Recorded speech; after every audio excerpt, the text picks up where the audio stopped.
Live from the Nh1 Media Center in Concord, you're watching New Hampshire's source for breaking news and weather. Nh1 News at 5 starts right now. New details tonight about the fatal officer-involved shooting in Peterborough on Tuesday. The Attorney General's office says the victim is 19-year-old Lane Lesko of Michigan. The cause of death, a single gunshot wound. Now, Lesko was reported missing from Umbagog Lake State Park on the Maine-New Hampshire border early Sunday morning. He was on a trip organized by a teen treatment center. Police believe he stole a canoe, boat, and a truck. In Michigan, Lesko was accused of stealing a car and impersonating an FBI agent. Back in 2015, court records show he used several names, including Jack Bauer, the character from the TV show 24. Yesterday's shooting came after what police called a pursuit involving the Peterborough Police Department and several other agencies. No other details as to what led up to shots being fired have been released. I heard my wife screaming in Spanish that there's someone in the house. I was in total disbelief. I thought I was in a bad dream. Our top story tonight, day 2 of testimony began against a Massachusetts man facing charges in connection to a home break-in in Bedford back in 2012. Today, one of the victims took the stand and testified against the man who allegedly brutally beat him within inches of his life. NH1's Jenna Abate has the emotional testimony. The prosecution made sure to stack the deck against Charles Normal, who allegedly broke into Proclamation Court in 2012. This is the window, the actual window that was lying up against the back of the house. Normal allegedly broke into the home, and when he came face to face with the homeowners, he used household objects to beat the Quesadas and rape Sonia, Quesada's wife. So this is the metal hanger. A hanger and screwdriver found at the scene shown to the jury as evidence, covered in blue stains after being tested for blood spattering. It was a look of an empty man, a man without a soul. I begged him not to do anything to our daughter. Dr. Quesada took the stand today and described the moments leading up to allegedly being attacked and becoming unconscious. A savage animal in your house with a soulless stare and a foul smell will never leave my mind. What this beast did to us is so horrific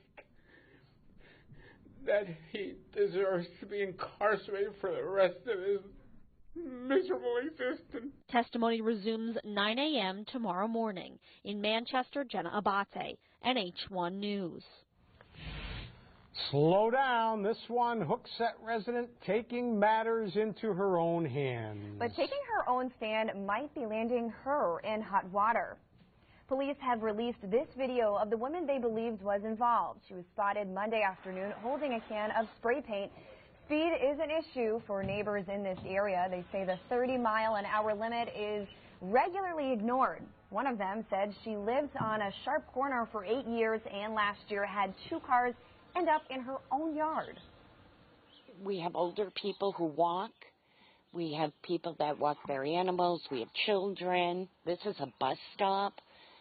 It's just, something's got to be done, and frankly, I don't blame the older woman. Wish I knew who it was. I'd give her a pat on the back. Other neighbors have also put large rocks along their yards as protection. Police Chief Peter Bartlett said they are investigating the incident as a criminal mischief case. He also said he's working with the Highway Department to fix the damage that's already been done. In the meantime, police are asking anyone with information to give them a call. We'll have more coming up at 6 o'clock with our own Jennifer Courier. Your first alert weather here. Had a few showers and thunderstorms rolling through here during the midday. Some heavy downpours. Some areas had about an inch of rain. We'll have a close look of who had the most rainfall for today. But then the sunshine has moved through here during the afternoon. Overall, not bad at the seacoast. Concord, sunshine, fair weather clouds. You're seeing a few thicker clouds here across Manchester and also through the lakes, where we are seeing variable temperatures in the lower 70s and even some 60s as you get up through Lake Winnipesaukee, Plymouth, you're 67 degrees. Currently mid-70s here as you get down through the Merrimack Valley. Northeastern Massachusetts, Boston, Fitchburg, you're the warm spot, sitting at 77 degrees. Your dew points are in the 40s to near 50. Comfortable humidity in place. Winds are fairly light, though a little breezy, right along the coastline. And we are seeing a few more clouds starting to build across the North Country. Overall, it's dry. We're going to be seeing this energy staying south of us.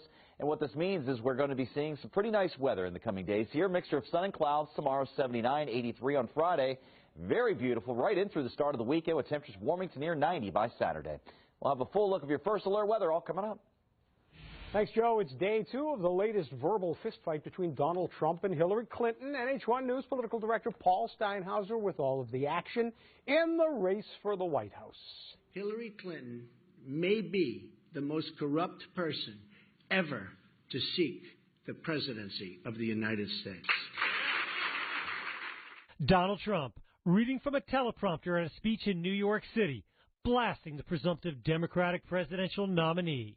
She's a world-class liar. No Secretary of State has been more wrong, more often, and in more places than Hillary Clinton. And Trump using an argument often aimed at him as he reached out to supporters of Clinton's Democratic rival, Bernie Sanders. But she doesn't have the temperament or, as Bernie Sanders said very strongly, the judgment to be president. The presumptive Republican nominee's speech coming one day after Clinton criticized Trump in a major address she gave in Ohio. After Trump's speech today, Clinton responded at an event in North Carolina. And I guess my speech yesterday must have gotten under his skin because right away he lashed out on Twitter with outlandish lies and conspiracy theories, and he did the same in his speech today.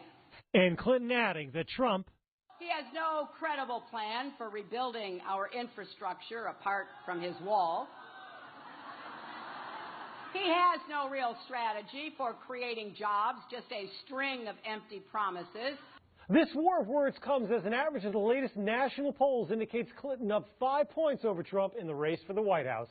In the studio, I'm Nh1 News political director Paul Steinhauser. Stand. We will occupy this floor. We will no longer be denied a right to vote. House Democrats continuing to fight for gun control. The lawmakers staged a sit-in today to demand a vote on the legislation. A group of them sat in the well of the House and read names of gun victims to visitors.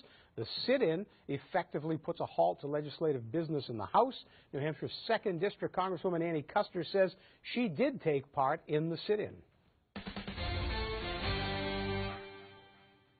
The Seacoast Cancer Cluster has reached the governor's attention. In 2014, worried parents contacted the Department of Health and Human Services asking the state to investigate what could be causing rare cancers in children in and around Rye. After months of town meetings with state agencies, the governor's Cancer Cluster Task Force began its work today. Tonight, we bring you an update to Nh1 News Investigates Cancer Cluster Mystery.